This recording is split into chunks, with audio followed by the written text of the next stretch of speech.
Ce soir-là, au milieu des rires et du champagne, un petit bout de papier plié m'a sauvé la vie. Je m'appelle Hélène Collin. J'ai 73 ans. Et ce que je vais vous raconter maintenant, c'est l'histoire d'un anniversaire qui a tout changé, et d'une petite fille de 12 ans qui a vu ce que personne d'autre n'a voulu voir. C'était un samedi d'avril. Le ciel était gris, mais l'appartement de ma belle-fille Valérie brillait comme un décor de magazine. Des ballons argentés flottaient au plafond.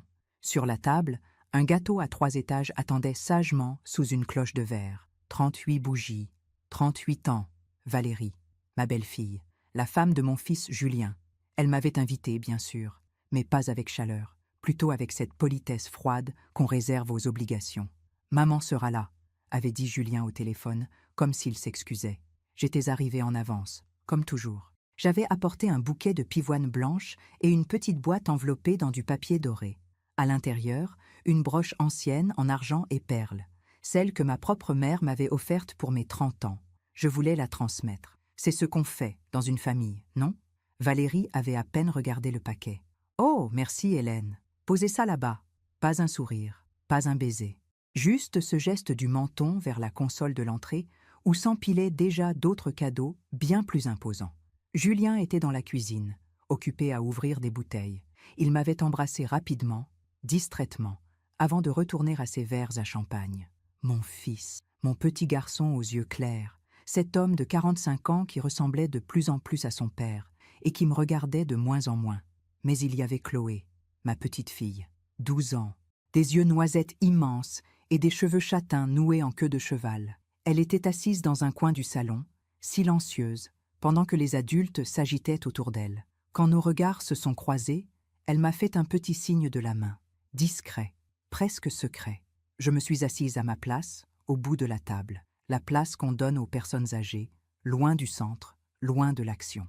J'avais posé mon sac à main sur mes genoux, comme une vieille dame qui ne sait plus trop où elle est. Les invités sont arrivés, des couples élégants, des rires polis, des bises sur les joues. Personne ne m'a vraiment parlé. J'étais la mère de Julien, un meuble, une obligation familiale. Valérie rayonnait, robe bleu nuit, maquillage impeccable, sourire commercial. Elle papillonnait d'un invité à l'autre, touchant les bras, riant trop fort. Julien la suivait du regard avec une admiration que je ne comprenais plus. Et puis, au milieu du brouhaha, alors que tout le monde levait son verre pour porter un toast, j'ai senti quelque chose glisser sous mon assiette, un petit papier plié en 4. J'ai regardé autour de moi. Personne ne semblait avoir remarqué. Chloé était retournée à sa place, les yeux baissés sur son téléphone. J'ai déplié le billet sous la nappe, discrètement, les mains tremblantes. L'écriture était celle d'une enfant, appliquée, presque trop appuyée. « Mamie, fais semblant d'aller aux toilettes et pars vite. Ne pose pas de questions.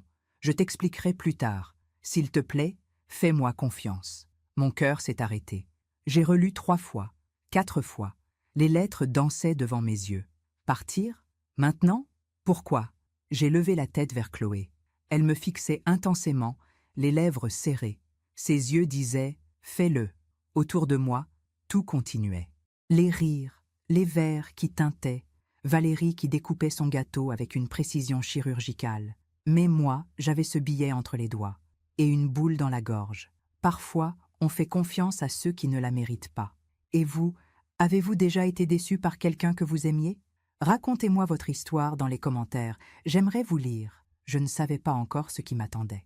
Mais quelque chose en moi, cet instinct de grand-mère peut-être, ou simplement la peur dans les yeux de Chloé, m'a dit de me lever.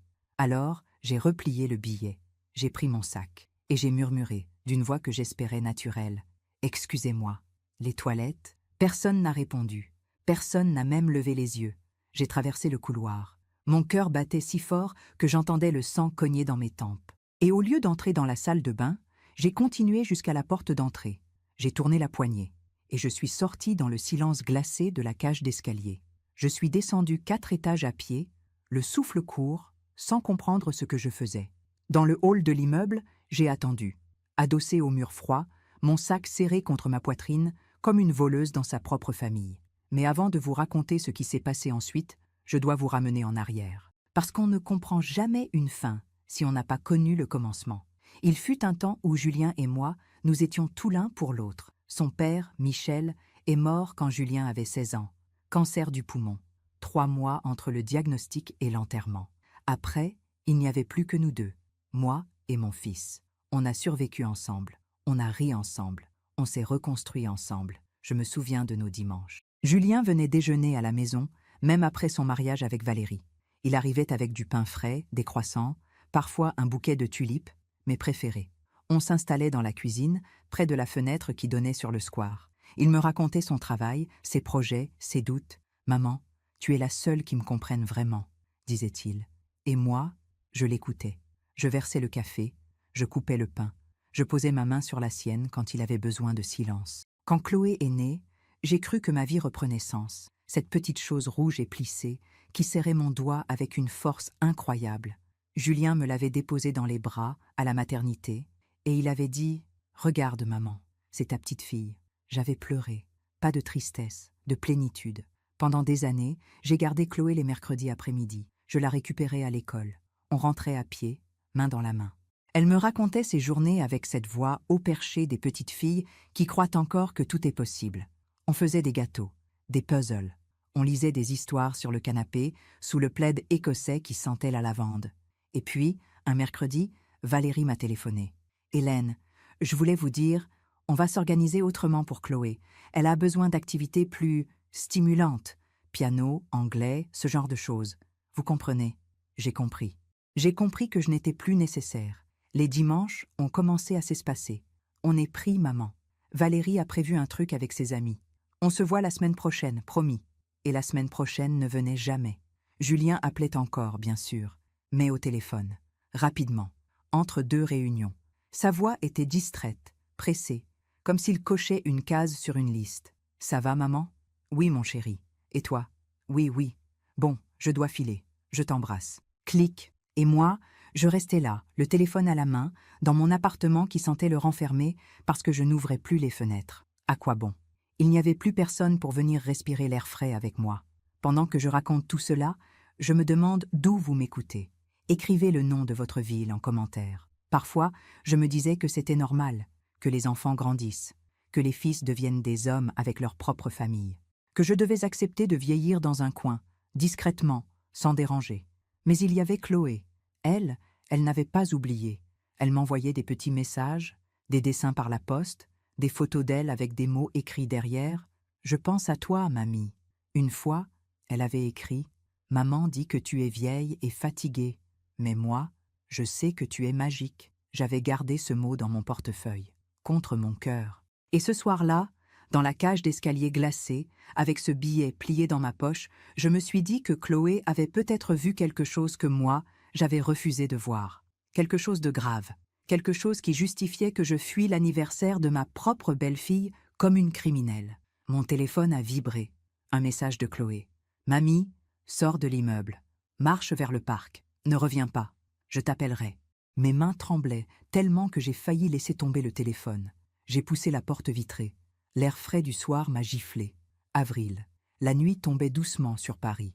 Et moi, Hélène Colin, 73 ans, ancienne professeure de lettres, veuve digne, grand-mère aimante, je marchais dans la rue comme une fugitive, sans savoir que 15 minutes plus tard, ma vie allait basculer. J'ai marché jusqu'au square Montsouris. Mes jambes tremblaient. Mon cœur battait comme un tambour déréglé. Il y avait un banc sous un marronnier, le même où je venais m'asseoir autrefois avec Chloé quand elle était petite. Je me suis effondré dessus, le souffle coupé. Autour de moi, des enfants jouaient encore malgré la nuit qui tombait. Des mères bavardaient près du bac à sable. La vie continuait, normale, paisible. Mais moi, j'avais l'impression d'être dans un mauvais rêve. Pourquoi Chloé m'avait-elle demandé de fuir? Qu'est-ce qui se passait dans cet appartement, derrière les rires et le champagne? Mon téléphone a sonné. Chloé. « Mamie ?» Sa voix était basse, étouffée, comme si elle parlait cachée dans une pièce. « Chloé, mon ange, qu'est-ce qui se passe? Tu me fais peur. Mamie, écoute-moi bien. Ne m'interromps pas, s'il te plaît. » Elle respirait vite, trop vite. Hier soir, je ne dormais pas. J'ai entendu maman et papa parler dans leur chambre. Ils pensaient que j'étais couchée. Mon sang s'est glacé. Maman disait que tu devenais un problème, que tu oublies des choses, que tu te répètes, que tu ne peux plus vivre seule. Mais je vais bien, Chloé. Je ne... Mamie, laisse-moi finir, s'il te plaît. Sa voix s'est brisée. J'ai entendu qu'elle retenait des larmes. Papa a dit qu'ils avaient à trouver une solution. Une maison de retraite, les jardins de Sèvres. Maman a tout organisé. Et ce soir, des gens de cette maison devaient venir te chercher. Pendant la fête, le monde s'est arrêté. Quoi? Ils voulaient que tu signes des papiers. Ils ont dit que ce serait plus facile si tu étais entouré de monde, que tu ne ferais pas de scène, que tu te laisserais faire. J'ai porté ma main à ma bouche pour ne pas crier. Maman a même dit, elle a dit que c'était le moment parfait, que comme c'était son anniversaire, tu ne pourrais pas refuser de venir. Et qu'après, ce serait réglé.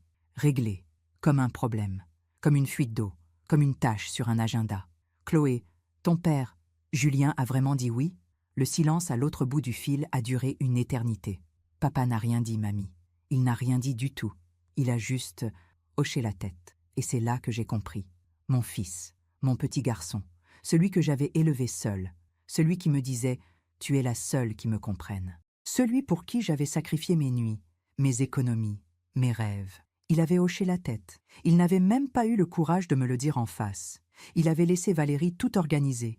Il m'avait invité à cette fête comme on attire un animal dans un piège. « Mamie, tu es là ?»« Oui, mon cœur, je suis là. » Ma voix était calme, étrangement calme, comme si une partie de moi s'était déjà détachée. Les gens du centre, ils sont arrivés? Ils devaient venir à 20h. J'ai regardé ma montre. 20h05. Ils sont là, mamie. Ils viennent d'entrer. Maman leur a ouvert. Elle leur a dit que tu étais aux toilettes. Papa est allé te chercher. Ils vont comprendre que tu es parti. Mon téléphone a vibré. Un appel en attente. Julien. Chloé, je dois raccrocher. Mamie, ne décroche pas. Ne leur dis pas où tu es, s'il te plaît. Je t'aime, ma chérie. Merci. Je t'aime aussi, mamie. J'ai coupé. Le téléphone a sonné encore. Julien. Puis Valérie. Puis de nouveau Julien. Je n'ai pas répondu. J'étais assise sur ce banc, sous ce marronnier, dans ce square où j'avais emmené mon fils quand il avait 5 ans, où je lui avais appris à faire du vélo, où je l'avais consolé après sa première peine de cœur. Et maintenant, ce même fils voulait m'enfermer dans une maison de retraite, sans me demander mon avis, sans me regarder dans les yeux, sans même avoir le courage de me le dire, pendant la fête de sa femme. Comme une chose dont on se débarrasse, j'ai sorti de mon sac la broche en argent et perles, celle que je voulais offrir à Valérie, celle de ma mère. Elle brillait sous la lumière du lampadaire, et pour la première fois de ma vie, j'ai compris quelque chose. On peut aimer quelqu'un de tout son cœur, on peut tout donner, tout sacrifier, et cela ne suffit pas, parce que certaines personnes prennent, et prennent, et prennent, jusqu'à ce qu'il ne reste plus rien. Mon téléphone a vibré une dernière fois. Un message de Julien. « Maman, où es-tu? On s'inquiète. Reviens, s'il te plaît. » On s'inquiète. J'ai presque ri. Un rire amer, cassé, qui m'a fait mal à la gorge. Non, ils ne s'inquiétaient pas. Ils avaient peur que leur plan ait échoué. Je suis restée sur ce banc 1 heure, peut-être 2. Je ne sais plus. Les enfants sont partis. Les mères aussi. Le square s'est vidé. Il ne restait que moi, le froid du soir, et cette vérité qui pesait sur ma poitrine comme une pierre. Mon téléphone continuait de vibrer. Messages, appels, encore et encore. Mais je ne pouvais pas décrocher. Parce que si je décrochais, je devrais entendre la voix de Julien. Et je ne savais pas si j'en étais capable. Alors j'ai fait ce qu'on fait quand la réalité devient insupportable. J'ai essayé de me convaincre que j'avais mal compris. Peut-être que Chloé s'était trompée. Peut-être qu'elle avait mal entendu. Elle n'a que 12 ans après tout. Les enfants interprètent mal les conversations des adultes. Peut-être que Julien et Valérie parlèrent d'autre chose, d'une simple visite, d'une information à me donner, pas d'un piège. Mais au fond de moi, je savais, parce que les signes étaient là depuis des mois, des années même. Et moi, je les avais ignorés. Je me souviens du jour où Valérie m'a dit, sur un ton léger, presque amusé, « Hélène, vous avez déjà raconté cette histoire 3 fois ce mois-ci. » J'avais ri, un peu gênée. « Ah bon? Pardon, je deviens vieille ?»« Oui, » avait-elle répondu. « Juste ça. Oui, pas « mais non, ça arrive à tout le monde. » Pas « ce n'est rien. » Juste « oui. » Et Julien, à côté d'elle, n'avait rien dit. Je me souviens aussi de ce déjeuner de Noël l'année dernière. J'avais apporté un gratin dauphinois, la recette que Julien adorait enfant. J'avais mis 3 heures à le préparer. J'avais râpé les pommes de terre à la main, comme autrefois. Valérie avait pris une bouchée et avait grimacé. « C'est très salé, Hélène. Vous avez peut-être un peu forcé sur le sel. » Je n'avais pas forcé. Je fais ce gratin depuis 40 ans. Mais j'ai dit « Oh, pardon, je ne m'en suis pas rendu compte. » et j'ai vu Valérie échanger un regard avec Julien. Un regard qui disait « Tu vois, comme si j'étais un cas clinique, une preuve. Il y a eu aussi cette fois où j'avais oublié mon parapluie chez eux. J'avais appelé Julien pour le récupérer.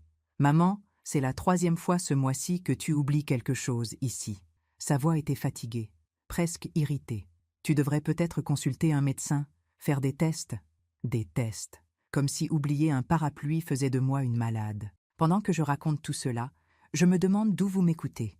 Écrivez le nom de votre ville en commentaire. Et moi, qu'est-ce que j'ai fait? Je me suis excusée. Encore et encore. Pardon de vous déranger. Pardon d'être un poids. Pardon d'exister.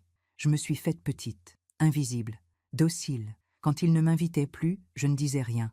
Quand Valérie me parlait avec cette froideur polie, je souriais. Quand Julien annulait nos déjeuners du dimanche, je répondais « Ce n'est pas grave, mon chéri. On se voit une autre fois. » Parce que j'avais peur. Peur de les perdre. Peur d'être seule. Peur de devenir cette vieille femme encombrante qu'on fuit les jours de fête. Alors je me suis pliée. J'ai accepté les miettes, les appels de 5 minutes, les « on est pris, maman », répétés à l'infini. J'ai accepté d'être effacée de leur vie, petit à petit, sans bruit.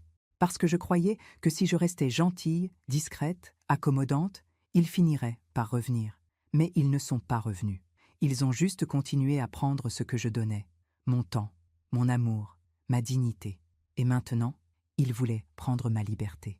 Mon téléphone a vibré encore. Cette fois, c'était un long message de Julien. « Maman, je sais que tu es bouleversée, mais on voulait juste t'aider. Cette maison est très bien, tu y seras bien entourée. Tu ne peux plus rester seule, tu le sais. On s'inquiète pour toi. S'il te plaît, reviens. On va discuter calmement. Discuter calmement. Comme si c'était une discussion. Comme si j'avais eu mon mot à dire. J'ai regardé ce message longtemps, très longtemps, et j'ai réalisé quelque chose. Julien me parlait comme à une enfant, pas comme à sa mère, pas comme à la femme qu'il avait élevée, qu'il avait nourrie, qu'il avait aimée inconditionnellement. Il me parlait comme à quelqu'un qu'on doit gérer. Un problème à résoudre. J'ai serré la broche dans ma main. Le métal froid me brûlait la paume. Et pour la première fois, au lieu de chercher des excuses, au lieu de me dire que j'avais mal compris, au lieu de minimiser, j'ai accepté la vérité. Mon fils avait organisé mon internement, sans me demander mon avis, sans me regarder dans les yeux, sans même avoir le courage de m'en parler. Il avait choisi sa femme, son confort, sa tranquillité, et il m'avait abandonné. Je suis rentrée chez moi ce soir-là en taxi, pas en métro. Je n'avais plus la force. Le chauffeur m'a regardé dans le rétroviseur et m'a demandé si ça allait. J'ai hoché la tête, menti, souri même. On apprend ça, avec l'âge. À sourire quand on saigne à l'intérieur. Mon appartement sentait le renfermer. Je n'avais pas ouvert les fenêtres depuis 3 jours. La vaisselle du matin était encore dans l'évier. Le courrier s'empilait sur la console de l'entrée. Je me suis assise sur le canapé, sans enlever mon manteau, sans allumer la lumière, et j'ai pleuré. Pas comme on pleure une dispute ou une déception. Non, j'ai pleuré comme on pleure une mort, parce que quelque chose en moi venait de mourir. L'illusion, l'espoir, l'amour aveugle d'une mère. Mon téléphone a vibré. Encore Julien, puis Valérie, puis un numéro inconnu. J'ai éteint mon téléphone. Je ne voulais plus les entendre. Pas maintenant, pas ce soir. J'ai regardé autour de moi, mon appartement, mes meubles, mes photos. Toute ma vie dans 60 mètres carrés. Et je me suis demandé, est-ce que je perds vraiment la tête? Est-ce que j'oublie des choses? Est-ce que je me répète? Est-ce que je deviens cette vieille femme dont on doit s'occuper? J'ai ouvert mon ordinateur portable, celui que Julien m'avait offert il y a 3 ans en disant « Comme ça, tu pourras nous envoyer des emails, maman ». J'ai tapé dans le moteur de recherche « Les jardins de Sèvres ». Le site était magnifique. Des photos de chambres claires, de jardins impeccables, de personnes âgées souriantes jouant aux cartes dans une salle commune lumineuse. « Résidence médicalisée haut de gamme », disait la page d'accueil. Prise en charge adaptée pour seniors en perte d'autonomie. Perte d'autonomie. J'ai cliqué sur l'onglet « Tarif ». 3 800 € par mois. Pour une chambre simple, 4 500 pour une chambre avec balcon. J'ai retenu mon souffle. Comment Julien comptait-il payer ça? Et puis j'ai compris. Mon appartement. Cet appartement que Michel et moi avions acheté en 1975, que nous avions rénové nous-mêmes, où nous avions élevé Julien, où j'avais pleuré Michel, où j'avais survécu. Il vaut cher maintenant. Très cher. Dans le 14e arrondissement, près du parc, c'est devenu un quartier prisé. Valérie le savait. J'ai ouvert ma boîte email. J'avais besoin de vérifier quelque chose. Et là, dans mes spams, j'ai trouvé un message daté de 3 semaines plus tôt. Un message que je n'avais jamais vu. De contactelejardindesèvres.fr. Objet. Confirmation de votre visite du 15 avril. Chère Madame Colin, nous vous confirmons votre visite des Jardins de Sèvres prévue le 15 avril à 14 heures en présence de votre fils, Monsieur Julien Colin, et de Madame Valérie Colin. Nous avons préparé votre dossier comme convenu et restons à votre disposition pour toute question. Bien cordialement. La direction. Le 15 avril. Aujourd'hui. Aujourd'hui même. Mais je n'avais jamais confirmé de visite. Je n'avais jamais été contacté. Quelqu'un avait répondu à ma place. Quelqu'un avait utilisé mon adresse e-mail. Mon nom. Mon identité. J'ai fouillé dans mes emails envoyés. Rien. Mais dans la corbeille, j'ai trouvé plusieurs messages supprimés.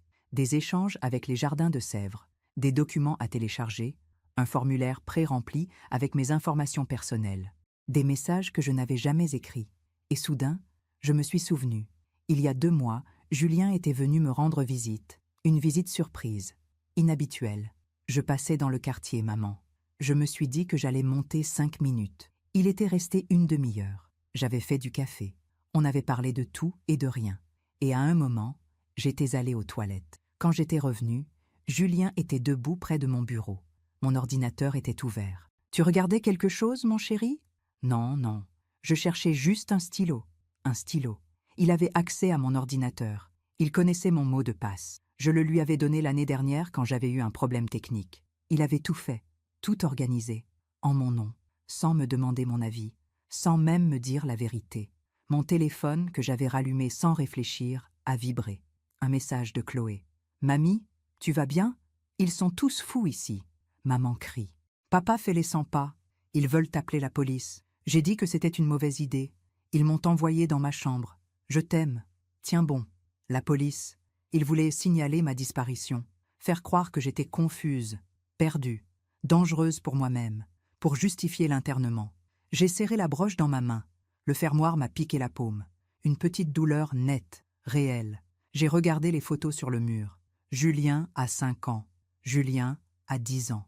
Julien le jour de son mariage. Chloé bébé. Chloé a 6 ans avec moi au Luxembourg. Toute une vie de souvenirs, d'amour, de sacrifices. Et maintenant, il me traitait comme un obstacle, une chose à déplacer, un bien à liquider. J'ai ouvert mon carnet, celui où j'écris depuis des années, mes pensées, mes journées, mes lectures. Chaque page était remplie d'une écriture claire, régulière, cohérente. Pas une écriture de malade, pas une pensée confuse, juste moi, Hélène, lucide, vivante. Je me demande encore si j'ai fait le bon choix. Et vous? Qu'auriez-vous fait à ma place? J'ai pris une décision ce soir-là, sur ce canapé, dans cet appartement que j'aimais. Je n'allais pas me laisser faire, je n'allais pas disparaître en silence. Et surtout, je n'allais pas me laisser voler ce qui me restait de dignité. Je n'ai pas dormi cette nuit-là. J'étais assise à la table de la cuisine, devant une tasse de thé froid que je n'avais pas bu. La fenêtre était entr'ouverte. Le vent d'avril faisait voler les rideaux. Dehors, Paris dormait. Mais moi, je veillais. Je veillais sur ma vie, sur ma lucidité, sur ce qui me restait de moi-même. À 6 heures du matin, j'ai entendu des coups à la porte, insistants, presque violents. Mon cœur s'est serré. Je savais qui c'était. « Maman, maman, ouvre, je sais que tu es là. » Julien. Sa voix était tendue, fatiguée, peut-être même en colère. J'ai attendu, immobile, silencieuse. « Maman, s'il te plaît, on doit parler. » J'ai fermé les yeux, respiré profondément, et j'ai ouvert la porte. Il était là, dans le couloir, les cheveux en désordre, les yeux rouges, encore habillé avec les vêtements de la veille. Il sentait l'alcool et la fatigue. Derrière lui, personne. Valérie n'était pas venue, bien sûr. « Maman !» Il a fait un pas vers moi, les bras tendus, comme pour m'étreindre. Je me suis reculée. « Entre !» ai-je dit. Ma voix était calme, trop calme. Il est entré. À regarder autour de lui, comme s'il cherchait quelque chose. Peut-être des signes de démence, de confusion, de cette maladie imaginaire qu'il m'avait inventée. « Assieds-toi !» ai-je dit en désignant le canapé. Il s'est assis. J'ai pris le fauteuil en face de lui. Pas trop près. Je voulais de la distance. « Maman, qu'est-ce qui s'est passé hier soir? Pourquoi tu es partie comme ça? On était morts d'inquiétude. » Mort d'inquiétude. J'ai posé mes mains sur mes genoux, sagement. comme une petite fille obéissante. Julien, pourquoi des gens d'une maison de retraite étaient-ils présents hier soir à l'anniversaire de Valérie? Le silence qui a suivi a duré une éternité.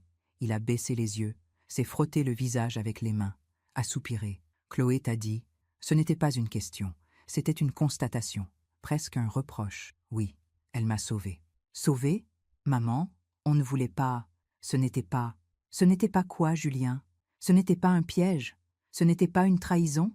Ma voix restait calme, mais mes mots étaient des lames. Il a levé les yeux vers moi, et pour la première fois depuis longtemps, j'ai vu mon fils. Vraiment, pas l'homme qu'il était devenu, mais le petit garçon qui mentait quand il avait cassé quelque chose et qui espérait que je ne le remarquerais pas. On s'inquiétait pour toi, maman. Tu oublies des choses. Tu te répètes. L'autre jour, tu as laissé le gaz ouvert. Le gaz? Oui, quand on est venu déjeuner il y a 3 semaines. Tu ne t'en souviens pas? Je me souvenais très bien de ce déjeuner. J'avais fait un poulet rôti. Tout était parfait.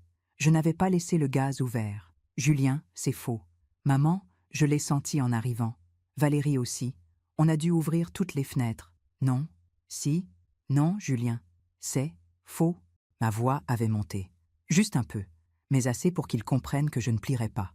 Il s'est penché en avant, les coudes sur les genoux, la tête entre les mains. Maman, tu ne peux plus vivre seule, c'est dangereux. Pour toi. Et on ne peut pas être là tout le temps.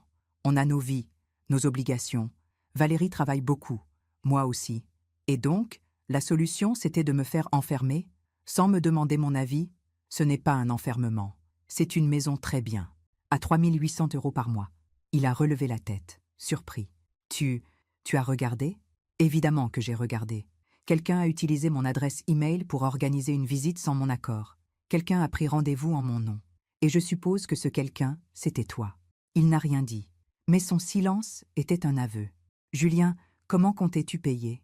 Il s'est levé, a marché jusqu'à la fenêtre, a regardé dehors, les mains dans les poches. On a parlé avec un notaire. Ton appartement vaut cher maintenant. Très cher. Si on le vend, ça couvre largement les frais de la maison de retraite. Et même, il restera quelque chose pour... Il n'a pas fini sa phrase. Il n'en avait pas besoin. Pour eux, pour lui et Valérie, pour leur confort. Mon appartement. Maman, tu n'en as plus besoin. Là-bas, tu auras tout. Des soins, de la compagnie, des activités. Et vous aurez l'argent. Il s'est retourné brusquement. Ce n'est pas pour l'argent. Ah non? Non! C'est pour toi, pour ta sécurité. Alors pourquoi tu ne m'en as jamais parlé? Pourquoi tu n'es jamais venu me dire en face, « Maman, je m'inquiète pour toi, parlons-en ensemble ». Il a ouvert la bouche, l'a refermée, parce que tu aurais refusé. Exactement, j'aurais refusé, parce que c'est ma vie, mon appartement, mon choix. Maman, tu n'es plus en état de décider. Et voilà, ces mots qui résumaient tout. Pour lui, j'étais devenue incapable, diminuée, une enfant dont il fallait prendre en charge les décisions. Je me suis levée, lentement, dignement. « Julien, regarde-moi. » Il m'a regardée. « Est-ce que je te parais confuse? Est-ce que je te parais malade? Est-ce que tu vois une femme qui ne sait plus ce qu'elle fait ?» Il a hésité. Puis il a secoué la tête. « Non, mais... Mais quoi? Mais Valérie dit que... » Valérie. Toujours Valérie. Ce n'est pas Valérie qui a passé des nuits blanches quand tu avais de la fièvre. Ce n'est pas Valérie qui a travaillé 2 emplois pour payer tes études. Ce n'est pas Valérie qui t'a élevé seule après la mort de ton père. Je sais, maman, je sais tout ça. Non, tu ne sais rien. Parce que si tu savais, tu ne serais pas là, devant moi, à me dire que je ne peux plus décider de ma propre vie. Ma voix tremblait maintenant, malgré moi, malgré toute ma dignité. Tu sais ce que j'ai ressenti hier soir quand Chloé m'a donné ce billet? De la terreur, de la honte et de la tristesse. Une tristesse tellement profonde que j'ai cru que j'allais mourir sur ce banc, dans ce square où je t'emmenais jouer quand tu avais 5 ans. Maman, laisse-moi finir. Il s'est tu. Pendant des mois, j'ai senti que je vous perdais, toi et Valérie. Je me suis dit que c'était normal, que vous aviez votre vie, que je devais accepter de vieillir dans un coin, discrètement. Alors, je me suis faite petite. Je ne vous ai pas appelé. Je n'ai pas insisté quand vous annuliez nos rendez-vous. Je n'ai rien dit quand Valérie me parlait comme à une idiote. Il a voulu m'interrompre. J'ai levé la main. Mais hier soir, j'ai compris. Ce n'était pas de l'oubli. Ce n'était pas de la négligence. C'était un plan pour me faire disparaître, pour vous débarrasser de moi, pour vendre mon appartement et me mettre dans une institution, sans mon accord, sans ma dignité. Ce n'est pas comme ça. Alors, explique-moi comment c'est. Il est resté silencieux, longtemps. Et puis, il a murmuré, si bas que j'ai à peine entendu. Valérie dit que tu lui fais peur, que tu es devenu bizarre, qu'elle ne se sent pas à l'aise avec toi. Bizarre. J'ai presque ri. Julien, ta femme ne m'a jamais aimé. Dès le début, je le savais. Mais je l'ai accepté parce que tu l'aimais.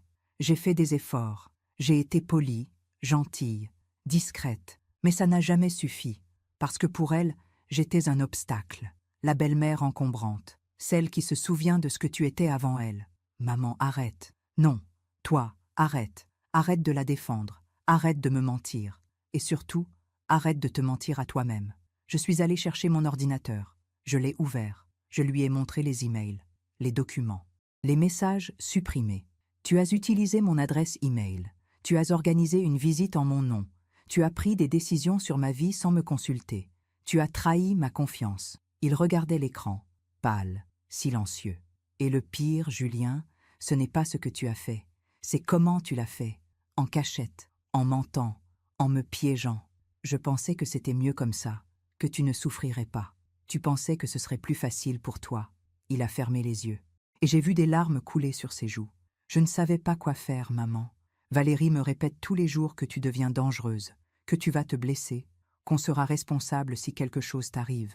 J'avais peur. Peur de quoi? De te perdre. Alors tu as préféré m'abandonner. Le silence est retombé.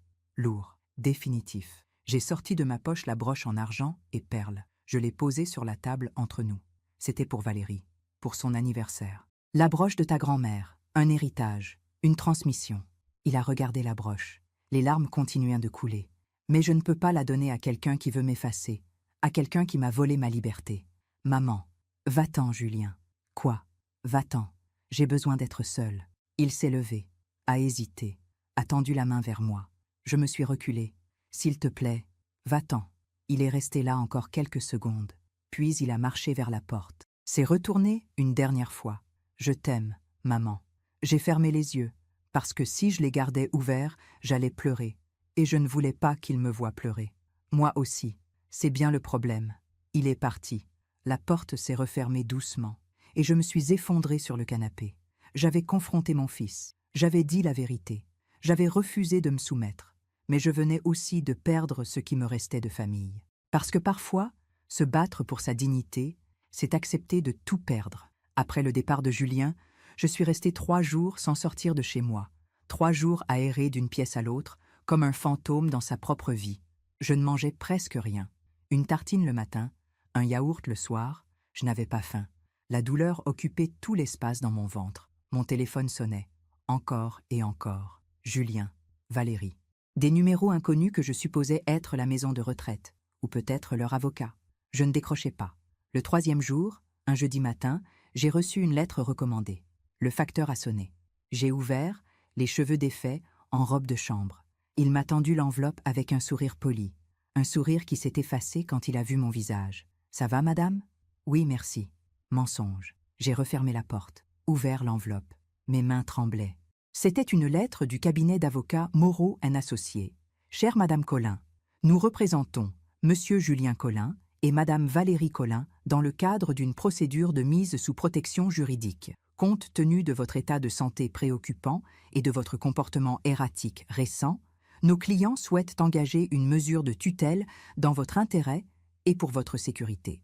Nous vous prions de bien vouloir vous présenter à une évaluation médicale le 22 avril prochain à 9 h au cabinet du docteur Laurent Besson, psychiatre. Le reste des mots se sont brouillés devant mes yeux. Mise sous tutelle, évaluation psychiatrique, comportement erratique. Ils n'avaient pas renoncé. Au contraire, ils avaient escaladé. Si je ne me laissais pas faire, ils allaient me faire déclarer incapable. Légalement, officiellement, j'ai relu la lettre, 3 fois, 4 fois. Et puis j'ai fait ce que je n'avais jamais fait de ma vie. J'ai appelé un avocat. Maître Sophie Renaud, une femme que je connaissais vaguement, une ancienne élève d'il y a 30 ans, devenue une brillante avocate spécialisée en droit de la famille. Elle m'a reçu le jour même. Son cabinet était lumineux, moderne, rempli de plantes vertes. Elle m'a accueilli avec un thé et un sourire chaleureux. « Madame Collin, je me souviens de vous. Vous étiez ma professeure de français en 3e. Vous m'aviez dit que j'écrivais bien. Ça m'a donné confiance. J'ai souri. Un petit sourire fragile. Je suis contente que vous ayez réussi. Racontez-moi ce qui se passe. Alors je lui ai tout raconté. Le billet de Chloé, la fuite, la découverte du plan, les emails, la confrontation avec Julien. Et maintenant, cette lettre. Elle m'écoutait, prenant des notes, hochant la tête. Quand j'ai eu fini, elle a posé son stylo et m'a regardé droit dans les yeux. « Madame Colin, êtes-vous en train de me dire que votre fils veut vous placer sous tutelle contre votre gré? Oui. Avez-vous des problèmes de santé mentale? Des diagnostics? Des troubles cognitifs avérés? Non, rien. J'ai tous mes esprits. Des hospitalisations récentes? Des traitements psychiatriques? Non. Alors ils n'ont aucune chance. » Elle a dit ça avec une certitude qui m'a fait du bien, comme un baume sur une plaie. Pour obtenir une tutelle, il faut des preuves médicales solides, un certificat d'un médecin, une évaluation psychiatrique complète. Vous êtes lucide, cohérente, vous gérez votre vie, vous payez vos factures, vous prenez soin de vous. Mais, et si le psychiatre dit que je suis malade? Et s'il le perd pour mentir? Elle a secoué la tête. Je vais vous recommander un expert indépendant, quelqu'un que je connais, quelqu'un d'intègre. Vous allez passer cette évaluation. Et je suis prête à parier ma carrière que le rapport conclura que vous êtes parfaitement capable. Et ensuite, on attaque. Comment ça? Votre fils a accédé à votre ordinateur sans permission. Il a utilisé votre adresse e-mail à votre insu. Il a organisé un rendez-vous médical en votre nom. C'est de l'usurpation d'identité, de la manipulation. Et si on arrive à prouver qu'il y a un intérêt financier derrière, la vente de votre appartement, c'est encore plus grave. Mon cœur battait vite, trop vite. Vous voulez dire porter plainte contre mon fils? Elle m'a regardée avec douceur. Je sais que c'est difficile, mais parfois, pour protéger sa dignité, il faut se battre, même contre ceux qu'on aime. Je suis rentrée chez moi ce soir-là avec un sentiment étrange, un mélange de force et de tristesse. Force, parce que je n'étais plus seule, parce que j'avais une alliée, parce que la loi était de mon côté. Tristesse, parce que j'étais en train de me battre contre mon propre fils, contre l'enfant que j'avais porté, nourri, aimé.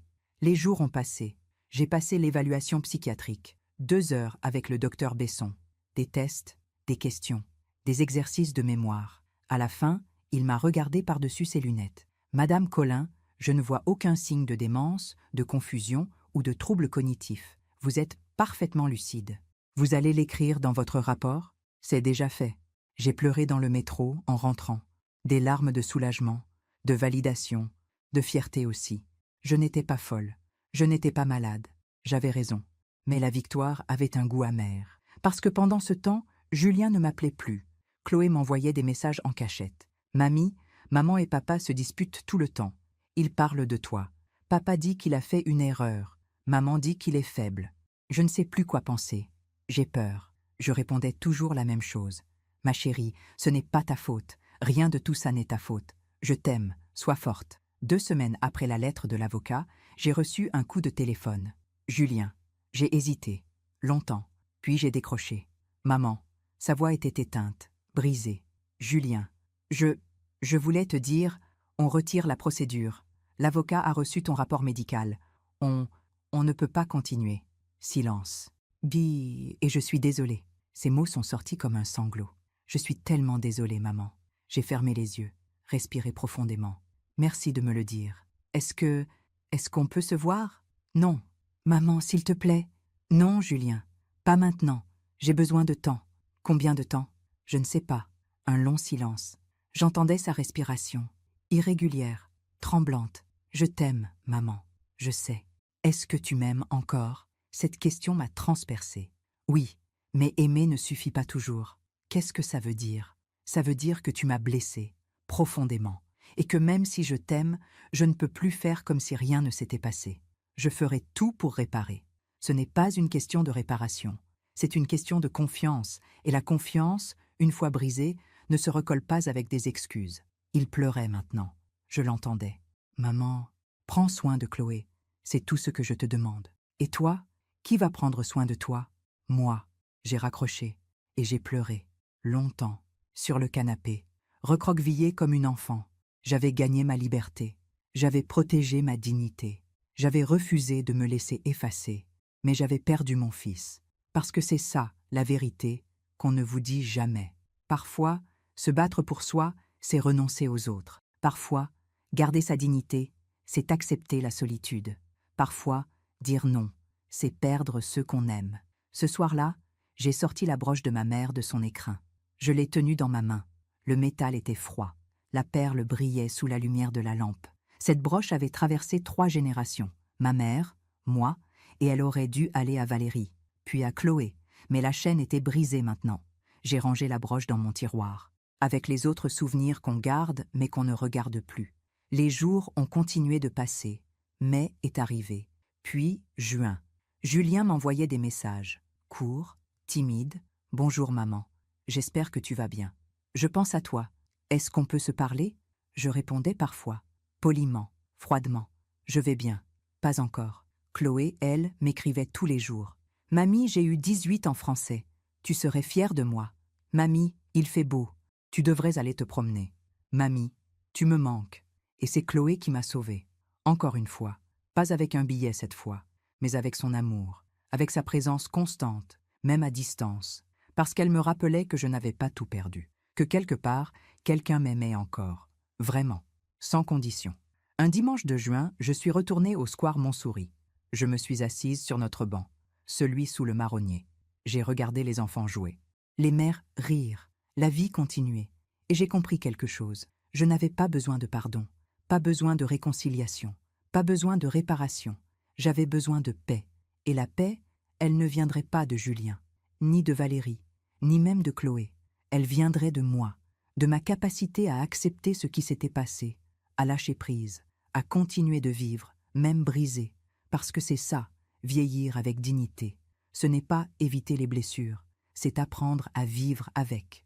Ce n'est pas être aimé de tous, c'est s'aimer soi-même. Ce n'est pas gagner, c'est savoir perdre sans se perdre. J'ai sorti mon téléphone, j'ai écrit un message à Julien. Je ne sais pas si je pourrais te pardonner un jour, mais je ne veux plus te haïr. La haine me fatigue. Alors je choisis la distance. Pour toi, pour moi, pour nous deux. Prends soin de toi, prends soin de Chloé. Et si un jour tu comprends vraiment ce que tu m'as fait, peut-être qu'on pourra se reparler, mais pas maintenant. J'ai envoyé le message, et j'ai ressenti quelque chose que je n'avais pas ressenti depuis des mois, de la légèreté, comme si un poids venait de se détacher de mes épaules. Je n'avais plus besoin de me battre, plus besoin de me justifier, plus besoin de prouver que j'étais saine d'esprit. Je savais qui j'étais, et ça suffisait. Je suis rentrée chez moi ce soir-là avec un petit bouquet de pivoines blanches acheté chez le fleuriste du coin. Je les ai mises dans un vase, sur la table de la cuisine, près de la fenêtre, et j'ai ouvert cette fenêtre, pour la première fois depuis des semaines. L'air frais est entré, doux, vivant. Et moi, Hélène Colin, 73 ans, j'ai décidé de continuer, sans eux s'il le fallait, mais surtout avec moi-même. L'été est arrivé doucement sur Paris, juillet, puis août. Les rues se sont vidées, les volets se sont fermés, la ville entière semblait partir en vacances. Moi, je suis restée. Pas parce que je n'avais nulle part où aller, mais parce que j'avais besoin de rester, de réapprendre à habiter ma propre vie. Les premières semaines ont été difficiles, très difficiles. Je me réveillais la nuit, le cœur battant, avec cette sensation de chute, comme si le sol s'était dérobé sous mes pieds et que je tombais, encore et encore, sans jamais toucher le fond. Je rêvais de Julien, petit garçon, adolescent, jeune homme. Dans mes rêves, il m'appelait, il tendait les bras, mais quand j'essayais de le rejoindre, il s'éloignait, toujours plus loin, jusqu'à disparaître. Je me réveillais en larmes, mais petit à petit, j'ai appris à vivre avec cette douleur, pas à l'oublier. Non, on n'oublie pas une trahison, on n'efface pas une blessure pareille, mais on apprend à respirer autour d'elle, à marcher malgré elle, à continuer, même quand tout en nous voudrait s'arrêter. J'ai commencé par de petites choses, ouvrir les fenêtres chaque matin, faire mon lit, préparer un vrai petit déjeuner, pas juste un café avalé debout. J'ai recommencé à lire, des livres que j'avais toujours voulu lire, mais que je repoussais toujours. Colette, Marguerite Yourcenar, Annie Ernaux. J'ai lu sur mon balcon, avec une tasse de thé fumant, pendant que les hirondelles dessinaient des arabesques dans le ciel de juillet. Et j'ai découvert quelque chose d'étrange. La solitude, quand on l'accepte, n'est pas toujours triste. Parfois, elle est paisible, reposante, honnête. Personne pour me juger, personne pour me dire que je me répète, personne pour me traiter comme une charge. Juste moi, mes pensées, mes silences, ma liberté. Un matin de juillet, j'ai reçu un message de Chloé. « Mamie, on part en vacances demain, dans le sud. Maman dit que c'est pour décompresser. Papa est bizarre. Il ne parle presque plus. Je pense qu'il regrette. Mais je ne sais pas s'il sait comment te le dire. Je t'aime. Je pense à toi, tous les jours. » J'ai relu ce message plusieurs fois. Julien regrettait. Peut-être. Mais le regret ne suffit pas. Le regret ne répare pas. Le regret ne rend pas la confiance. J'ai répondu à Chloé. Profite de tes vacances, ma chérie. Nage dans la mer pour moi. Lis un bon livre. Mange des glaces. Et n'oublie pas, ce qui se passe entre ton père et moi ne te concerne pas. Tu as le droit d'aimer ton père. Tu as le droit de m'aimer aussi. L'un n'empêche pas l'autre. Je t'aime. Parce que c'était important qu'elle sache ça. Que ma colère envers Julien ne devait pas la déchirer. Que l'amour n'est pas un camp qu'on choisit. Que même dans les guerres familiales, les enfants ont le droit d'aimer tout le monde. Fin juillet, j'ai fait quelque chose que je n'avais pas fait depuis des années. Je me suis inscrite à un atelier d'écriture. Une petite librairie du 5e arrondissement proposait des ateliers le jeudi après-midi. Écrire sa vie, disait l'affiche. J'avais hésité longtemps devant la vitrine. Puis je m'étais dit, pourquoi pas? Le premier jeudi, j'étais terrifiée. Il y avait 8 personnes dans la petite salle au-dessus de la librairie. Des femmes surtout. Quelques hommes. Tous entre 50 et 80 ans. L'animatrice s'appelait Léa. Une jeune femme d'une trentaine d'années, avec des lunettes rondes et un sourire doux. Aujourd'hui, nous allons écrire sur un moment de rupture. Un moment où quelque chose s'est brisé dans votre vie. Vous avez 20 minutes. 20 minutes. J'ai pris mon stylo, ouvert mon cahier, et j'ai écrit. J'ai écrit sur ce soir d'avril, sur le billet de Chloé, sur la fuite, sur la trahison. J'ai écrit sans m'arrêter, sans réfléchir. Les mots sortaient comme une rivière longtemps retenue. Quand Léa a dit « stop », j'avais rempli 4 pages. Qui veut lire? Personne n'a levé la main. Tout le monde regardait son cahier avec gêne. Puis, sans savoir pourquoi, j'ai levé la main. Moi. Et j'ai lu. Ma voix tremblait au début. Puis elle s'est affermie. Les mots prenaient corps, devenaient réels, partagés. Quand j'ai terminé, il y a eu un long silence. Puis, une femme, assise à côté de moi, a posé sa main sur la mienne. « Merci », a-t-elle dit simplement. Et j'ai compris que je n'étais pas seule. Que d'autres femmes, dans cette pièce, portaient des blessures similaires, des trahisons, des abandons, des enfants qui avaient oublié d'où ils venaient. Nous n'étions pas des cas isolés. Nous étions une génération silencieuse de mères blessées. Après l'atelier, 3 femmes sont venues me parler. Martine, 68 ans. Son fils ne lui parlait plus depuis qu'elle avait refusé de lui prêter de l'argent. Brigitte, 73 ans. Sa fille l'avait placée en maison de retraite 2 ans, puis l'avait oubliée. Claire, 61 ans. Ses 3 enfants se battaient pour savoir qui hériterait de son appartement, alors qu'elle était encore vivante. On a échangé nos numéros. On s'est promis de se revoir. Et pour la première fois depuis des mois, je me suis sentie moins seule. Début août, j'ai pris une décision importante. J'ai appelé un notaire, pas celui que Julien et Valérie avaient consulté. Un autre, indépendant, maître du bois, un homme d'une 60aine d'années, à la voix calme et rassurante. « Madame Colin, que puis-je faire pour vous? Je veux rédiger mon testament. » « Très bien. Avez-vous des héritiers? » « Un fils, une petite fille. Et vous souhaitez leur léguer vos biens? » J'ai respiré profondément. « Je veux léguer mon appartement à ma petite fille, Chloé, en totalité, à condition qu'elle le reçoive à sa majorité, pas avant. Jusqu'à ses 18 ans, l'appartement reste à mon nom ou est géré par un administrateur indépendant, pas par ses parents. » Le notaire a noté. Puis il a levé les yeux vers moi. « Puis-je vous demander pourquoi cette condition? » « Parce que je veux que Chloé ait un endroit à elle, un lieu qui vient de moi, directement, sans intermédiaire, sans qu'on puisse le vendre, sans qu'on puisse le lui prendre. Et votre fils? Mon fils. J'ai hésité. Mon fils a fait des choix qui l'ont éloigné de moi. Je ne veux pas le punir, mais je ne veux pas non plus qu'il profite de ce que j'ai construit. Il pourrait contester le testament. Je sais, mais j'ai un rapport psychiatrique qui prouve ma lucidité. J'ai des témoins, j'ai une avocate, et surtout, j'ai raison. Le notaire a souri, un petit sourire respectueux. Vous êtes une femme forte, Madame Colin. Non, je suis juste une femme qui a appris à se protéger. Le testament a été rédigé, signé, enregistré, et je suis rentrée chez moi avec un sentiment de paix, parce que j'avais repris le contrôle, sur ma vie, sur mes biens, sur mon avenir. Plus personne ne déciderait pour moi. Mi-août, j'ai reçu un appel inattendu. Valérie. J'ai regardé le téléphone sonner, hésité, puis décroché. « Allô ?» Hélène? C'est Valérie. Sa voix était différente, plus douce, presque hésitante. Oui, je voulais vous parler. Si vous acceptez, je vous écoute. Un long silence. Je suis désolée. Ces mots m'ont surprise, vraiment surprise. Désolée de quoi? De tout, du plan, de la maison de retraite, de la façon dont je vous ai traité. Pourquoi maintenant, Valérie? Parce que je vois ce que ça fait à Julien.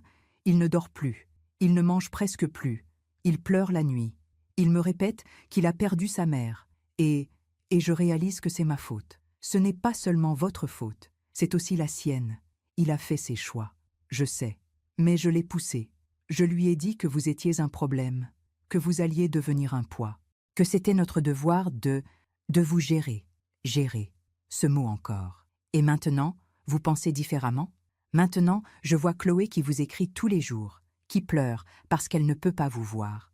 Je vois Julien qui se regarde dans le miroir et qui ne se reconnaît plus.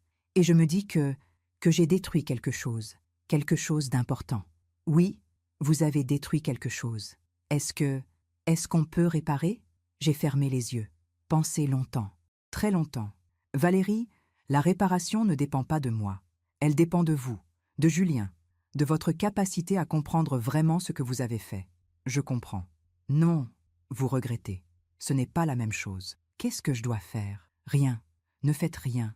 Laissez le temps faire son travail. Laissez Julien réfléchir. Laissez-vous réfléchir aussi. Et peut-être qu'un jour, quand vous aurez vraiment compris, on pourra reparler. Combien de temps? Je ne sais pas. Des mois, des années, peut-être jamais. Elle a pleuré, doucement, au téléphone. Je suis désolée, Hélène, vraiment. Je vous crois, mais désolée ne suffit pas toujours. J'ai raccroché, et j'ai ressenti quelque chose d'étrange. Pas de la joie, pas de la satisfaction, pas même de la colère, juste de la tristesse. Une tristesse calme, acceptée, parce que j'avais compris quelque chose d'important. On ne peut pas forcer le pardon. On ne peut pas accélérer la guérison. On ne peut pas exiger que les blessures se referment parce que ça arrange les autres. La justice, la vraie, ne vient pas des excuses. Elle vient du temps, de la patience, de la capacité à laisser chacun porter le poids de ses actes. Julien porterait son poids, Valérie porterait le sien, et moi, je porterais le mien. Mais au moins, je le porterai debout, digne, libre. Fin août, Chloé est revenue de vacances. Elle m'a envoyé un message. « Mamie, je peux venir te voir? Juste toi et moi ?» J'ai répondu immédiatement. « Oui, quand tu veux. » Elle est venue un mercredi après-midi. Elle avait grandi, bronzée, ses cheveux avaient poussé. Quand elle m'a vue, elle s'est jetée dans mes bras et a pleuré. « Mamie, tu m'as tellement manqué. Toi aussi, mon ange, toi aussi. » On a passé l'après-midi ensemble. J'ai fait des crêpes. On a parlé de tout et de rien. De ses vacances, de ses amis, de sa rentrée prochaine en 5e. Puis, alors qu'on était assises sur le balcon, elle m'a demandé « Mamie, est-ce que tu vas pardonner à papa ?» Je l'ai regardée, ses grands yeux noisettes pleins d'espoir. « Je ne sais pas, Chloé. Peut-être un jour, peut-être jamais. Tu ne l'aimes plus? » « Si, je l'aime. On n'arrête pas d'aimer ses enfants. Mais aimer quelqu'un ne veut pas dire accepter tout ce qu'il fait. C'est compliqué. Oui, c'est très compliqué. » Elle a réfléchi un moment. « Moi, je t'aime, mamie. Je sais, et moi aussi. Et ça ne changera jamais. Non, jamais. » Avant de partir, elle m'a donné une enveloppe, de la part de papa. « Chloé, tu n'es pas un facteur. Tu n'as pas à transmettre ces messages. Je sais. Mais il m'a demandé. Et je lui ai dit que je te la donnerais seulement si tu acceptais. Tu acceptes? » J'ai pris l'enveloppe. « Merci, ma chérie. » Après son départ, je suis restée longtemps avec l'enveloppe à la main. Puis je l'ai ouverte. À l'intérieur, une lettre, écrite à la main. L'écriture de Julien. « Maman, je ne trouve pas les mots. Je les cherche depuis des semaines. Mais aucun mot ne peut effacer ce que j'ai fait. J'ai trahi ta confiance. J'ai trahi ton amour. J'ai essayé de te voler ta liberté. Et le pire, c'est que je l'ai fait en me disant que c'était pour ton bien. Mais c'était pour mon bien à moi, pour ma tranquillité, pour ne pas avoir à affronter mes peurs, la peur de te voir vieillir, la peur de te perdre, la peur de ne pas être à la hauteur. Alors j'ai écouté Valérie, parce que c'était plus facile, parce qu'elle me disait ce que je voulais entendre, que tu étais malade, que ce n'était pas ma faute, que c'était la solution. Mais ce n'était pas la solution, c'était une lâcheté. Je ne te demande pas de me pardonner, je ne le mérite pas. Je te demande juste de savoir que je regrette, profondément, et que je ferai tout pour mériter, un jour, de te regarder à nouveau dans les yeux. Je t'aime, maman. Julien. J'ai relu la lettre 3 fois, puis je l'ai rangée dans mon tiroir, à côté de la broche en argent et perles. 2 héritages que je ne savais plus quoi faire. 2 symboles d'un amour brisé.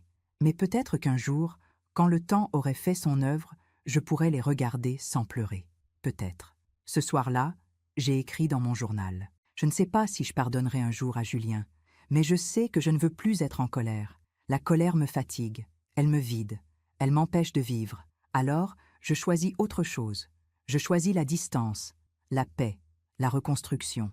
Je choisis de continuer, sans eux s'il le faut, mais surtout avec moi-même, parce que j'ai 73 ans et que j'ai encore des choses à vivre, des livres à lire, des amitiés à construire, des silences à apprivoiser. J'ai encore moi. Et maintenant, je sais que ça suffit. L'automne est arrivé avec ses feuilles dorées et ses matins frais. Septembre, octobre, novembre. 6 mois s'étaient écoulés depuis cette soirée d'avril, depuis le billet de Chloé, depuis la fuite, depuis la rupture. 6 mois pendant lesquels j'avais reconstruit ma vie, petit à petit, pierre par pierre. Je voyais Chloé tous les mercredis après-midi. C'était devenu notre rituel. Elle venait après l'école. On goûtait ensemble, on parlait, on riait. Parfois, elle me parlait de Julien et Valérie. Pas directement. Mais je sentais, dans ces silences, que quelque chose n'allait pas chez elle. Un mercredi de fin septembre, alors qu'on mangeait des madeleines sur le balcon, elle m'a dit « Mamie, maman et papa se disputent tout le temps maintenant. » J'ai posé ma tasse de thé. « Ah oui? Oui. Papa lui reproche des choses. Et maman dit qu'il est devenu insupportable. Hier soir, papa a dormi sur le canapé. Mon cœur s'est serré. Pas de tristesse pour eux, mais de tristesse pour elle. Ça doit être difficile pour toi. Oui, surtout que... » Elle a hésité. « Quoi, ma chérie? Surtout que c'est à cause de toi qu'ils se disputent. À cause de moi? Papa dit tout le temps, j'ai perdu ma mère à cause de toi. Et maman répond, c'est toi qui n'as pas eu le courage de lui dire non. Et il continue comme ça, pendant des heures. Elle m'a regardée avec ses grands yeux tristes. Je crois que papa t'aime encore beaucoup. Et je crois qu'il ne s'aime plus beaucoup lui-même. Cette phrase m'a transpercée. Chloé avait 14 ans maintenant. Elle grandissait, et elle voyait des choses que beaucoup d'adultes refusent de voir. Julien ne s'aimait plus, parce que quand on trahit quelqu'un qu'on aime, on se trahit aussi soi-même. Et toi, Chloé, comment tu vas dans tout ça? Elle a haussé les épaules. Ça va. J'essaie de ne pas écouter, de rester dans ma chambre, de penser à autre chose. Tu peux venir ici quand tu veux. Tu le sais, non? Oui. Merci, mamie. Elle a mordu dans sa madeleine, puis elle a ajouté, presque comme si elle se parlait à elle-même, « Des fois, je me demande si c'est ma faute, si je n'avais pas écrit ce billet. » Non, j'ai dit ça fermement, plus fermement que je ne l'avais voulu. Écoute-moi bien, Chloé, tu m'as sauvée. Tu as fait ce qui était juste. Ce qui se passe entre tes parents maintenant, c'est la conséquence de leur choix, pas des tiens. Tu comprends? Elle a hoché la tête, mais je voyais bien qu'elle ne me croyait pas complètement. Parce que c'est ça aussi, les enfants. Ils portent toujours la culpabilité des adultes. En octobre, j'ai appris par Martine, une des femmes de l'atelier d'écriture, que Valérie avait été vue seule à plusieurs événements sociaux. J'ai une amie qui la connaît. Elle dit que Valérie raconte partout que son mari traverse une dépression, qu'il ne sort plus, qu'il refuse de voir du monde. Une dépression? C'est ce qu'elle dit. Mais mon amie pense que c'est autre chose. Elle dit que Julien a maigri, qu'il a l'air perdu, comme quelqu'un qui ne sait plus qui il est. Ces mots m'ont hanté pendant des jours. Julien était malade, peut-être pas physiquement, mais moralement. Il se noyait dans sa propre culpabilité. Et une partie de moi, une toute petite partie que j'avais honte de reconnaître, se disait « c'est la justice ». Mais une autre partie, plus grande, plus maternelle, souffrait pour lui. Parce qu'on n'arrête jamais d'être mère, même quand on devrait, même quand on voudrait.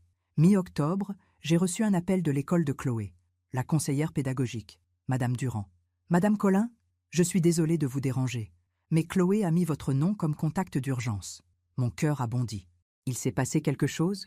Non, non, rassurez-vous, Chloé va bien physiquement, mais on s'inquiète pour elle. Pourquoi? Ses résultats ont chuté.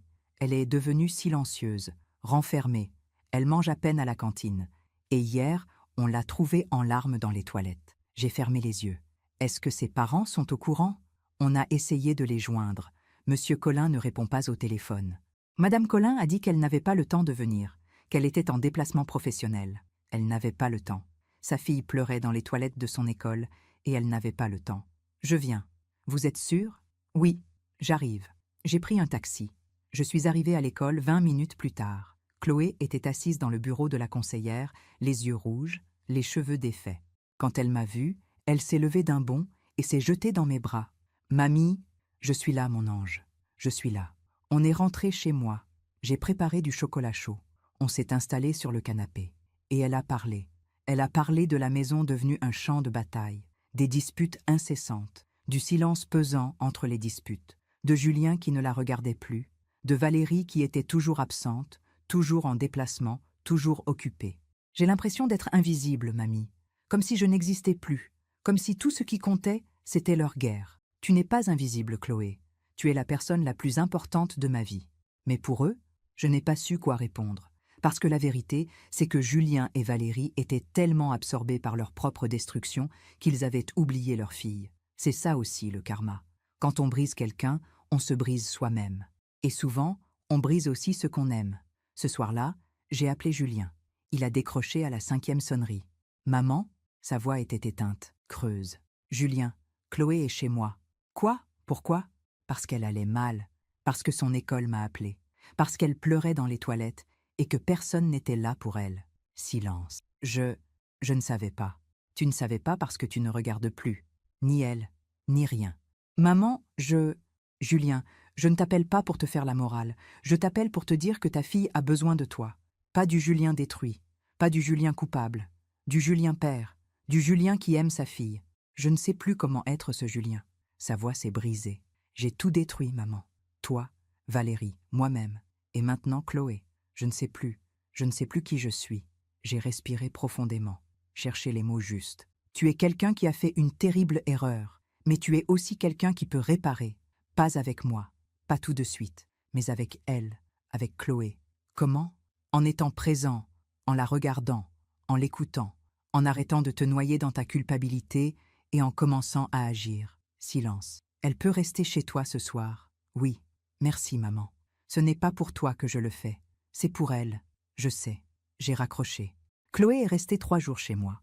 3 jours pendant lesquels elle a retrouvé des couleurs. Ri, mangé, dormi. Le 3e jour, Julien est venu la chercher. Quand j'ai ouvert la porte, j'ai eu un choc. Il avait vieilli. Énormément. En 6 mois, il avait pris 10 ans. Ses cheveux grisonnaient. Son visage était creusé. Ses yeux, autrefois si clairs, étaient ternes. « Bonjour, maman.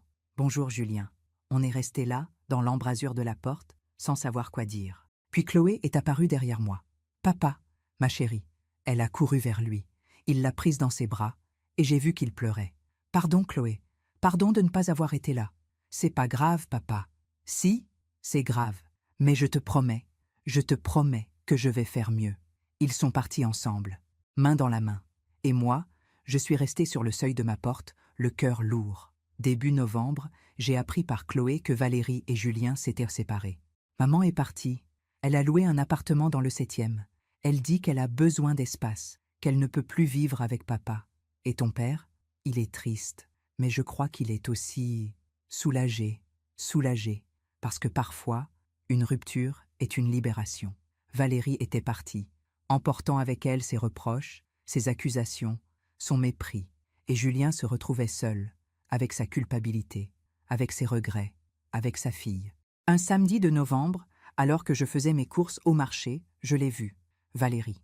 Elle était devant un étal de légumes, élégante comme toujours. Manteau camel, sac en cuir, lunettes de soleil malgré le ciel gris. Mais quelque chose avait changé. Elle avait l'air seule, terriblement seule. Elle regardait les légumes sans les voir. Son téléphone sonnait. Elle ne répondait pas. Elle était ailleurs, perdue dans ses pensées. Et j'ai compris quelque chose. Valérie avait tout ce qu'elle voulait. Un bel appartement, un travail prestigieux, sa liberté. Mais elle avait perdu Julien. Elle avait perdu Chloé, qui refusait maintenant de lui parler plus de 5 minutes au téléphone. Elle avait gagné une bataille, mais elle avait perdu la guerre. Parce que c'est ça, la justice poétique. Ce n'est pas une punition spectaculaire. Ce n'est pas une vengeance éclatante. C'est juste la vie qui rend ce qu'on lui donne. Valérie avait semé la froideur, la manipulation, l'égoïsme, Maintenant, elle récoltait la solitude. Je ne lui ai pas parlé ce jour-là. Je suis passé à côté d'elle sans un mot, sans un regard, parce que je n'avais rien à lui dire, et elle n'avait rien à m'offrir. Quelques jours plus tard, j'ai reçu une lettre, manuscrite, de Valérie. « Hélène, je sais que vous n'avez aucune raison de me lire, encore moins de me croire, mais j'ai besoin de vous dire quelque chose. J'ai appelé ma mère hier. Je ne lui avais pas parlé depuis 2 ans. On s'était disputé pour une histoire d'héritage. Une broutille, mais mon orgueil m'avait empêché de faire le premier pas. Hier, j'ai appelé, pour me réconcilier. Elle m'a dit qu'elle ne voulait plus me parler, qu'elle était fatiguée, que j'avais été égoïste toute ma vie, et qu'elle préférait finir ses jours seule plutôt qu'avec une fille comme moi. Puis elle a raccroché, et j'ai compris. J'ai compris ce que vous avez ressenti quand Julien a essayé de vous enfermer, ce que vous avez ressenti quand on vous a traité comme un problème. J'ai compris qu'on récolte ce qu'on sème. Ma propre mère me rejette, exactement comme j'ai essayé de vous rejeter. La vie finit toujours par nous rendre ce qu'on lui donne, n'est-ce pas? Je ne vous demande pas de me pardonner. Je vous demande juste de savoir que je comprends maintenant. Trop tard peut-être, mais je comprends. Valérie. J'ai relu cette lettre plusieurs fois, et je n'ai pas ressenti de joie, ni de satisfaction, ni même de compassion. Juste une tristesse immense. La tristesse de voir que certaines leçons se payent aussi cher. La tristesse de savoir que Valérie avait perdu sa mère exactement comme elle avait essayé de me faire perdre mon fils. Le karma n'est pas une vengeance, c'est un miroir. Il nous renvoie nos propres actions, nos propres choix, nos propres cruautés. Et parfois, ce reflet est insoutenable. Ce soir-là, j'ai écrit dans mon journal. Aujourd'hui, j'ai appris que Valérie avait perdu sa mère, exactement comme elle avait essayé de m'éloigner de mon fils. Une partie de moi aurait pu se réjouir. Penser, voilà, la justice est faite. Mais je ne me réjouis pas, parce que ce n'est pas de la justice, c'est de la tristesse. La tristesse de voir que nous répétons tous les mêmes erreurs, que nous blessons ceux qu'on aime, et que la vie, implacable, nous fait payer. Valérie ne m'avait traitée de folle. Des années plus tard, c'est elle qui se retrouve seule, rejetée par sa propre mère. La vie finit toujours par rendre ce qu'on lui donne. Ce n'est pas moi qui ai puni Valérie. Ce n'est pas moi qui ai détruit Julien. C'est eux-mêmes, leurs choix, leurs actes. Et moi, je continue, libre, digne, debout. Parce que c'est ça la vraie justice. Pas la vengeance, mais la capacité à survivre à ceux qui voulaient nous détruire. Fin novembre, Julien m'a envoyé un message. « Maman, est-ce qu'on peut se voir? Juste nous deux ?» J'ai hésité, longtemps. Puis j'ai répondu « Pas encore, mais peut-être bientôt. » Parce que je n'étais pas prête. Pas encore. Mais quelque chose en moi avait bougé. La colère s'était apaisée. La douleur s'était adoucie. Et je commençais à entrevoir la possibilité, lointaine, fragile, d'un pardon. Pas maintenant, pas encore, mais peut-être un jour, quand le temps aurait fini son œuvre, quand Julien aurait vraiment compris, vraiment changé, quand je serais prête à rouvrir cette porte, sans peur, sans amertume. Un jour peut-être, mais pas aujourd'hui. Décembre est arrivé avec ses lumières de Noël et ses rues décorées. Paris brillait, les vitrines scintillaient, les gens couraient d'un magasin à l'autre, les bras chargés de paquets. Moi, je marchais lentement dans le froid, emmitouflé dans mon manteau de laine, respirant l'air glacé qui me piquait les joues. J'avais 74 ans maintenant. Mon anniversaire était passé en octobre. Chloé m'avait apporté un gâteau qu'elle avait fait elle-même, un peu brûlé sur les bords. Parfait. 8 mois s'étaient écoulés depuis cette soirée d'avril, depuis le billet, depuis la rupture, depuis que ma vie avait basculé. 8 mois pendant lesquels j'avais tout perdu et tout retrouvé. Pas eux, pas ma famille telle qu'elle existait avant, mais moi, mon intégrité, ma liberté, ma paix. Un jeudi de décembre, j'étais à mon atelier d'écriture. Léa nous avait donné un sujet. Écrivez une lettre à votre moi d'il y a 10 ans. Que lui diriez-vous? J'ai pris mon stylo et j'ai écrit. Chère Hélène, dans 10 ans, tu auras 74 ans. Tu vivras seule dans ton appartement. Ton fils ne te parlera presque plus. Ta belle-fille t'aura trahi. Tu auras perdu beaucoup, mais tu auras gagné plus encore. Tu auras appris que l'amour ne suffit pas, qu'il faut aussi le respect, la dignité, la réciprocité. Tu auras appris que vieillir n'est pas disparaître, que ta voix compte, que ta vie t'appartient. Tu auras appris que se battre pour soi, ce n'est pas de l'égoïsme, c'est de la survie. Tu auras appris que le pardon n'est pas une obligation, que parfois, la vraie sagesse, c'est de savoir partir. Tu auras appris que la solitude n'est pas toujours une malédiction, qu'elle peut être une libération. Alors ne crains pas l'avenir, chère Hélène. Ne crains pas de vieillir. Ne crains pas d'être seule, parce que tu seras toujours là, pour toi-même, et ça suffira. Avec toute ma tendresse, Hélène, 74 ans.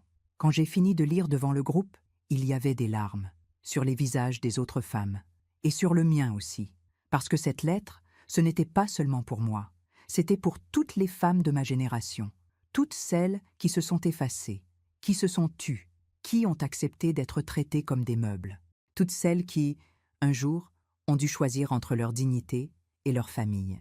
Après l'atelier, Martine m'a prise par le bras. « Hélène, tu devrais publier ton histoire, vraiment. Beaucoup de femmes ont besoin de l'entendre. Publier? Où? Comment?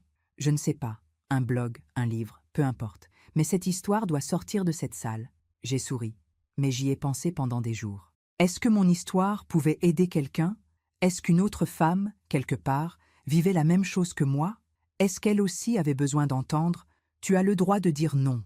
Tu as le droit de partir. Tu as le droit de vivre. » Mi-décembre, j'ai reçu un appel de Julien. « Maman, je sais que tu as dit pas encore, mais est-ce que je peux passer?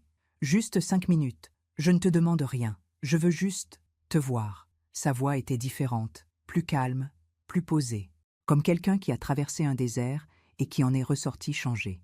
J'ai hésité. Mon cœur disait oui. Ma raison disait « Attention. » 5 minutes, Julien. Merci, maman. Il est venu le lendemain, un samedi après-midi. Quand j'ai ouvert la porte, j'ai vu qu'il avait encore maigri. Mais ses yeux étaient différents, plus clairs, plus présents. « Bonjour, maman. »« Bonjour. Entre. » On s'est assis, pas sur le canapé, à la table de la cuisine, comme autrefois. Comme quand il venait déjeuner le dimanche. Il a posé un paquet devant moi, petit, rectangulaire, enveloppé dans du papier kraft. « C'est pour toi, Julien. Je ne veux pas de cadeau. Ce n'est pas un cadeau. C'est une restitution. » J'ai ouvert le paquet. À l'intérieur, un carnet relié en cuir, ancien, usé. « C'est quoi? » ?»« Le journal de grand-mère, celui de ta mère. Je l'ai trouvé dans le grenier de la maison de campagne, tu sais, celle qu'on avait vendue après la mort de papa. Je l'avais gardé. Je voulais te le donner depuis des années, mais je ne l'ai jamais fait. J'ai ouvert le carnet, l'écriture de ma mère, fine, élégante, des pages et des pages. Mes yeux se sont embués. « Julien, lis la dernière page. » J'ai tourné les pages jusqu'à la fin. La dernière entrée était datée de 2 jours avant sa mort, 15 mars 1998. Je sais que je n'ai plus beaucoup de temps. Mon corps me lâche, mais mon esprit est clair. Je veux laisser quelque chose à ma fille. Pas de l'argent, pas des meubles. Quelque chose de plus important. Un conseil. Hélène, ma chérie, si un jour tu lis ces lignes, souviens-toi de ceci. Ne te laisse jamais effacer, ni par un homme, ni par tes enfants, ni par la société qui te dit que vieillir, c'est disparaître. Tu as le droit d'exister, pleinement, jusqu'au dernier souffle. Et si un jour quelqu'un essaie de te prendre ta liberté, bats-toi, même si c'est difficile, même si c'est douloureux.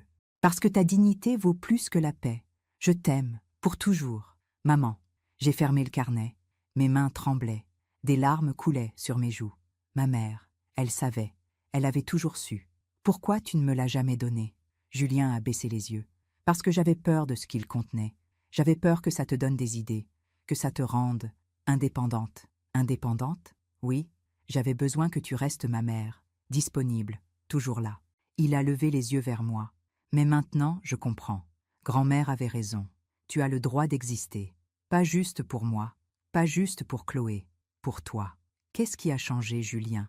Il a respiré profondément. Tout. Valérie est partie. J'ai perdu mon travail. Quoi? J'ai démissionné. Je ne pouvais plus. Je ne dormais plus. Je ne mangeais plus. Je ne pouvais plus faire semblant que tout allait bien. Et maintenant? Maintenant, je vois un thérapeute. 3 fois par semaine. Et je passe du temps avec Chloé. Juste elle et moi. On parle, on rit, on reconstruit. C'est bien, et je pense à toi tous les jours. Je me demande si un jour tu pourras... Il n'a pas fini sa phrase. Me pardonner? Oui. J'ai regardé ce carnet. Puis mon fils, cet homme de 46 ans qui avait l'air d'un enfant perdu.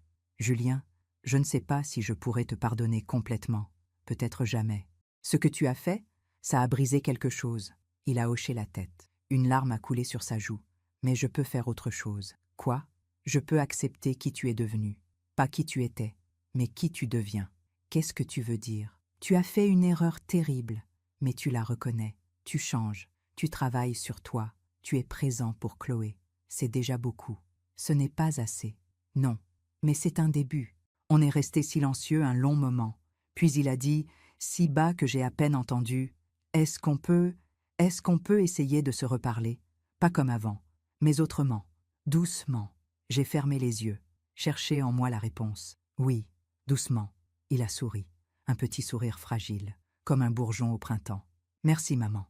Avant de partir, il s'est retourné. Ah, j'allais t'oublier. Chloé voulait que je te dise quelque chose. Quoi? Elle dit que tu es son héroïne, qu'elle veut être comme toi quand elle sera grande, forte, libre, courageuse. Ces mots m'ont transpercée. Après son départ, je me suis assise sur mon balcon, le journal de ma mère sur mes genoux. J'ai relu ces derniers mots. Encore et encore. Ta dignité vaut plus que la paix. Elle avait raison. J'avais choisi la dignité, et j'avais perdu la paix, pendant des mois. Mais maintenant, je retrouvais les deux. Pas la paix facile de l'obéissance, pas la paix fausse du silence, mais la paix vraie, celle qui vient de l'intérieur, celle qui naît quand on sait qu'on a fait ce qui était juste. Quelques jours avant Noël, j'ai sorti la broche en argent et perles de son écrin. Je l'ai regardé longuement, ce bijou qui avait traversé 3 générations, ma mère, moi, et maintenant, j'ai appelé Chloé. Ma chérie, est-ce que tu peux passer? J'ai quelque chose pour toi. Elle est venue le lendemain, les yeux brillants, curieuse. Je lui ai tendu l'écrin. C'est pour moi? Oui, c'était la broche de mon arrière-grand-mère, puis de ma mère, puis moi. Et maintenant, elle est à toi. Elle l'a ouverte. Ses yeux se sont écarquillés. Mamie, elle est magnifique. Elle est à toi, mais avec une condition. Laquelle? Ne la porte pas pour faire plaisir aux autres. Ne la porte pas parce qu'on te le demande. Porte-la quand tu te sentiras forte, quand tu te sentiras libre, quand tu sauras qui tu es. Elle a hoché la tête, gravement. Je te le promets, mamie. Elle a passé ses bras autour de mon cou. Merci, pour tout, pour avoir été là, pour avoir été forte, pour m'avoir montré qu'on peut dire non. De rien, mon ange. Mamie? Oui, tu es la femme la plus courageuse que je connaisse. J'ai souri, les larmes aux yeux. Non, je suis juste une femme qui a refusé de disparaître. La veille de Noël, je suis retournée au square Montsouris, sur notre banc, sous le marronnier. Il faisait froid, le ciel était gris, mais je me sentais bien.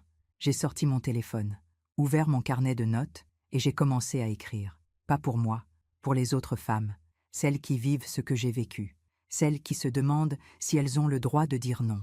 À toutes les femmes qui se sentent invisibles, à toutes les mères qu'on traite comme des fardeaux, à toutes les grand-mères qu'on essaie d'effacer. Voici ce que j'ai appris. Vous avez le droit d'exister, pleinement, jusqu'au dernier souffle. Vous avez le droit de dire non, même à vos enfants, même à ceux que vous aimez. Vous avez le droit de partir, quand on vous manque de respect, quand on vous trahit. Vous avez le droit de choisir la dignité plutôt que la paix, parce que la vraie paix ne vient pas de l'obéissance, elle vient de l'intégrité. Je sais que c'est difficile, je sais que ça fait peur, je sais que vous risquez de tout perdre, mais vous risquez surtout de vous perdre vous-même. Et ça, c'est pire que tout. Alors tenez bon, debout, digne, et souvenez-vous, vous n'êtes pas seul. Quelque part, une autre femme vit la même chose, souffre de la même trahison, se demande si elle a le droit de se battre. Et la réponse est oui, toujours oui, parce que votre vie vous appartient, jusqu'au bout. J'ai relu ce texte, puis je l'ai envoyé à Léa, l'animatrice de l'atelier. Elle m'a répondu quelques minutes plus tard. « Hélène, c'est magnifique et nécessaire. Merci. » Je suis rentrée chez moi ce soir-là avec un sentiment de plénitude. J'avais 74 ans. J'avais perdu beaucoup, mais j'avais gagné plus encore. J'avais gagné ma liberté, ma dignité, mon intégrité. J'avais gagné le respect de ma petite fille. Et peut-être, un jour, une nouvelle relation avec mon fils. Différente, plus honnête. J'avais gagné des amis, des femmes qui me comprenaient, qui me soutenaient. Et surtout, j'avais gagné moi-même, cette Hélène que j'avais perdue pendant des années, en essayant de faire plaisir, en essayant de ne pas déranger, en essayant d'être la mère parfaite. Cette Hélène était revenue, plus forte, plus sage, plus libre. Le soir de Noël, j'ai reçu un message de Julien. « Maman, joyeux Noël, je pense à toi. Chloé et moi, on mange des huîtres et on regarde un vieux film. On aurait aimé que tu sois là, mais on comprend si tu préfères être seule. Je t'aime. » J'ai souri et j'ai répondu « Joyeux Noël, mon fils. Profitez de votre soirée. Moi aussi, je vous aime. Et peut-être qu'un jour, on pourra de nouveau partager un Noël ensemble. Pas comme avant, mais autrement, en paix. J'ai éteint mon téléphone, allumé des bougies, mis de la musique douce, et j'ai dîné seul, mais pas dans la tristesse, dans la plénitude, parce que j'avais appris quelque chose d'essentiel. On peut être seul sans être abandonné. On peut vieillir sans disparaître. On peut aimer ses enfants sans s'y perdre. Et on peut pardonner sans oublier. Ce soir-là, j'ai écrit dans mon journal. Aujourd'hui, j'ai 74 ans, et je suis heureuse. Pas d'un bonheur parfait, pas d'un bonheur sans blessure, mais d'un bonheur vrai, celui qui naît quand on a traversé l'enfer et qu'on en ressort debout. Ma vie n'est pas celle que j'avais imaginée. J'ai perdu mon fils pendant des mois. J'ai été trahie, abandonnée, mais j'ai survécu. Et plus que ça, j'ai vécu. Parce que survivre, ce n'est pas seulement respirer, c'est continuer à rire, à aimer, à espérer. Et moi, je continue, avec mes rides, mes cheveux gris, mes 74 ans, avec ma liberté, ma dignité, ma sagesse. Si mon histoire aide ne serait-ce qu'une femme à ouvrir les yeux, alors tout cela aura eu un sens. Merci de m'avoir écouté jusqu'au bout. Si cette histoire a touché votre cœur, abonnez-vous et activez la cloche pour entendre d'autres femmes qui ont transformé la douleur en sagesse. Chaque jour, une femme, une leçon de vie. Partagez cette histoire avec quelqu'un que vous aimez. Parfois, une histoire change toute une journée. Que Dieu vous bénisse et à très bientôt.